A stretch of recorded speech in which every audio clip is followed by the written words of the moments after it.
కోల్కతా అత్యాచార ఘటనలో నిందితుడు సంజయ్ రాయ్ను సిల్దార్ జిల్లా అదనపు సెషన్స్ కోర్టు దోషిగా తేల్చింది. ట్రైనీ డాక్టర్ అత్యాచార కేసును కోర్టు విచారించింది. ఈ మేరకు సంజయ్ రాయ్ను దోషిగా తేల్చిన కోర్టు సోమవారం శిక్ష ఖరారు చేయనుంది.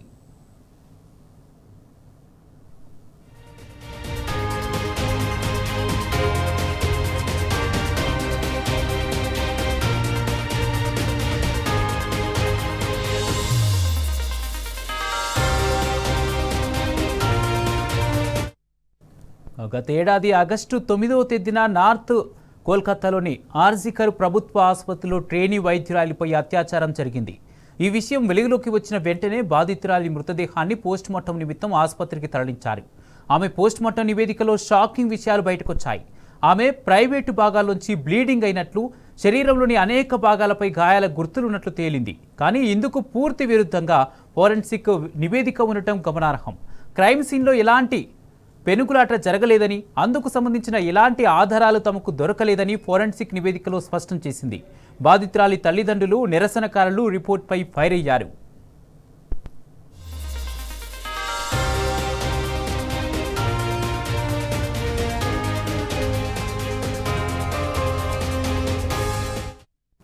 నిరుడు ఆగస్టు 9న ఉత్తర కోల్కతాలోని ప్రభుత్వ ఆధ్వర్యంలో ఆసుపత్రిలో పోస్ట్ గ్రాడ్యుయేట్ ట్రైనీపై అఘాయిత్యానికి పాల్పడ్డాడని నగర పోలీస్ శాఖ పౌర వాలంటీర్ సంజయ్ రాయ్పై అభియోగం మోపారు. అయితే కేసును దర్యాప్తు చేసిన పోలీసులు ఆసుపత్రి సెమినార్ గదిలో నుంచి మెడికో మృతదేహాన్ని స్వాధీనం చేసుకున్న మరునాడు అంటే ఆగస్టు 10న సంజయ్ రాయ్ను అరెస్ట్ చేస్తారు.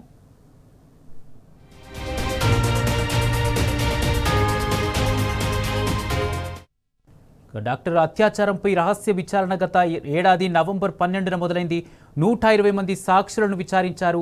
ఈ అఘాయిత్యంపై దేశవ్యాప్తంగా ఆగ్రహ జ్వాలలు ప్రజ్వలిల్లాయి. అయితే హతురాలికి న్యాయం, ప్రభుత్వ ఆసుపత్రిలో గట్టి భద్రత ఏర్పాట్లు కోరుతూ కోల్కతా జూనియర్ డాక్టర్లు సుదీర్ఘకాలం నిరసనల ప్రదర్శనలు నిర్వహించారు. బీజేపీతో సహా ప్రతికూల రాజకీయ పార్టీలు తీవ్ర స్థాయిలో నిరసన వ్యక్తం చేస్తాయి. ఇదే అంశానికి సంబంధించి పూర్తి అప్డేట్స్ మా ప్రతినిధి లివిల్ అందజేస్తారు.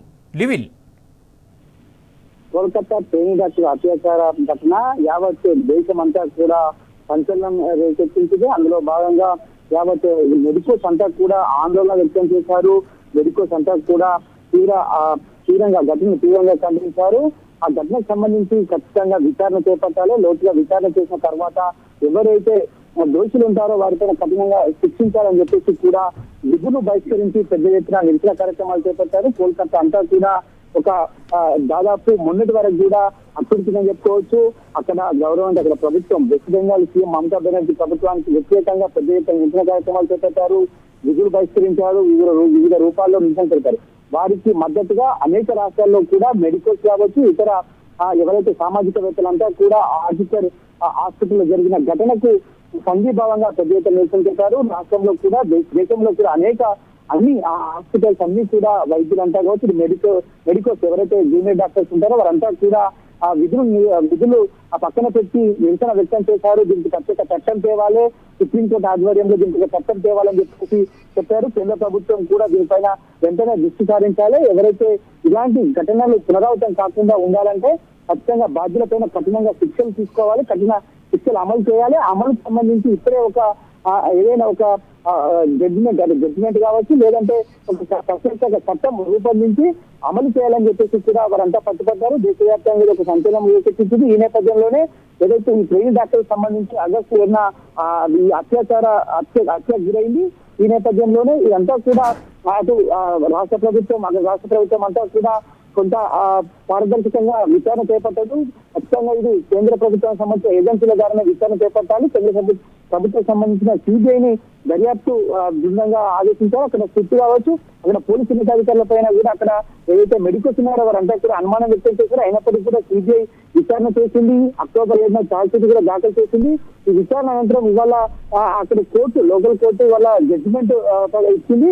ఈ నేపథ్యంలో జడ్జి అనిర్బర్ దాస్ ఎవరైతే దోషి ఉన్నారో అతనికి శిక్ష ఖరారు చేశారు. సంజయ్ రాయ్ని దోషిగా చెప్పారు. ఖచ్చితంగా ఈ కోల్కతా ఆర్జికర్ మెడికల్ కాలేజీలో జరిగిన ఘటనకు సంజయ్ రాయ్ ప్రధాన ముద్దాయి అని చెప్పేసి కూడా చెప్పారు. సోమవారం శిక్ష కూడా ఖరారు చేయనున్నట్లు కూడా జడ్జిమెంట్ వెల్లడించారు. అయితే ఇదంతా కూడా గత కొద్ది రోజులుగా ఇదంతా అటు మెడికోస్ కావచ్చు, ఇటు వైద్య వృత్తిపై నమ్ముకుని ఉన్న వారంతా కూడా పెద్ద ఎత్తున ఆందోళన చేపట్టారు. వారంతా కూడా ఆ ప్రభుత్వం అక్కడ వెస్ట్ బెంగాల్ ప్రభుత్వానికి కేంద్ర ప్రభుత్వానికి కూడా కొంత వ్యతిరేకంగా నినాదాలు చేస్తూ పెద్ద ఎత్తున నిరసన తెలిపారు. ఢిల్లీ దేశ రాజధాని ఢిల్లీలో సైతం విధులు బహిష్కరించుతూ పెద్ద ఎత్తున రోడ్లపైకి వచ్చి నిరసన తెలిపారు. అన్ని హాస్పిటల్ మెడికల్ కాలేజీలో కూడా విధులు పక్కన పెట్టి ఈ నిరసన తెలిపారు. అయితే అంతా కూడా ఖచ్చితంగా అక్కడ వెస్ట్ బెంగాల్ గవర్నమెంట్ ప్రోద్బలంతోనే జరిగింది. వెస్ట్ బెంగాల్ గవర్నమెంట్ పైన మాకు నమ్మకం లేదని చెప్పిన నేపథ్యంలోనే సిబిఐని ఎంక్వైరీకి ఆదేశించింది కేంద్ర ప్రభుత్వం.